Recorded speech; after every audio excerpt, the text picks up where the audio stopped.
పద్దెంది పడిమెట్ల పైకెక్కి గుడికేగు భక్తులకు ఎదురొచ్చే బంగారు స్వామి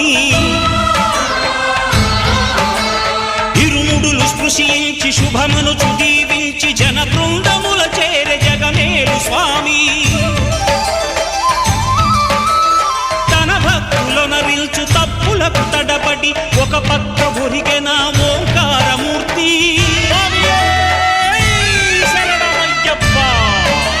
స్వాములందరూ తనకు సాయము కాగా ధీమంతుడై లేచే ఆ కన్య స్వామి పట్టబంధము వీడి భక్తతతికై